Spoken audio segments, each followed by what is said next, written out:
ప్రజలు తమ బ్యాంక్ అకౌంట్లో డబ్బుని డిపాజిట్ చేసుకునేందుకు సంబంధించి ఇన్కమ్ ట్యాక్స్ డిపార్ట్మెంట్ కీలక నోటిఫికేషన్ను విడుదల చేసింది. ప్రజలు తమ బ్యాంక్ సేవింగ్స్ అకౌంట్స్లో రోజుకు ఎంత డబ్బు డిపాజిట్ చేసుకోవచ్చో, ఏడాదిలో ఎంత డబ్బు డిపాజిట్ చేసుకోవచ్చో కొత్త నోటిఫికేషన్ విడుదల చేసింది. అంతేకాదండోయ్, నోటిఫికేషన్లో తెలిపిన లిమిట్ని ఉల్లంఘిస్తే వారిపై ఖచ్చితంగా చట్టపరమైన చర్యలు తీసుకుంటామని, జరిమానాలు విధిస్తామని ఐటీ డిపార్ట్మెంట్ స్పష్టం చేసింది.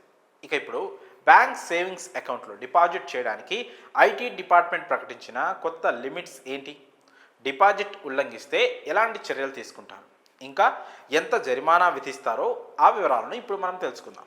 ఐటీ డిపార్ట్మెంట్ తాజా రూల్స్ ప్రకారం మన సేవింగ్స్ అకౌంట్స్లో రోజుకు 1,00,000 వరకు మాత్రమే డిపాజిట్ చేయాలి. ఇంకా ఇదే విధంగా సంవత్సరానికి డిపాజిట్ లిమిట్ని 10 లక్షలుగా నిర్ణయించారు. అలాగే కరెంట్ అకౌంట్ సీలింగ్ను ఏడాదికి దాదాపు 50 లక్షలుగా నిర్ణయించారు. ఈ లిమిట్స్ ప్రకారం మనం మన బ్యాంక్ అకౌంట్లో డబ్బులు డిపాజిట్ చేసుకోవాలి. సేవింగ్స్ అకౌంట్లో పెట్టుబడి పెట్టే ప్రతి వ్యక్తి ఆదాయపు పన్ను శాఖ పైన పేర్కొన్న నిబంధనలను అనుసరించి డిపాజిట్ చేయాలి.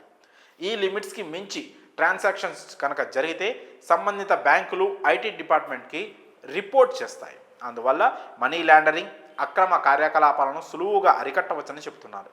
సేవింగ్స్ అకౌంట్లో 50,000 కంటే ఎక్కువ డిపాజిట్ చేస్తే ఆ వ్యక్తి ఖచ్చితంగా తన పాన్ కార్డును బ్యాంకుకు సబ్మిట్ చేయాలి. అలాగే డిపాజిట్ చేసే వ్యక్తి 10 లక్షల కంటే ఎక్కువ ఇన్వెస్ట్ చేసినట్లయితే ఆ వ్యక్తి దాని గురించి ఖచ్చితంగా ఇన్కమ్ ట్యాక్స్కి తెలియజేయాలి. బ్యాంక్ సేవింగ్స్ అకౌంట్లో రెగ్యులర్గా పేమెంట్స్ చేసే వ్యక్తుల కోసం సాధారణ రూల్స్ పరిగణనలోకి తీసుకోరు. వారు తమ సేవింగ్స్ ఖాతాల్లో పన్ను లేకుండా రోజుకు 2.5 లక్షల దాకా డిపాజిట్ చేయవచ్చని ఐటీ శాఖ చెబుతోంది.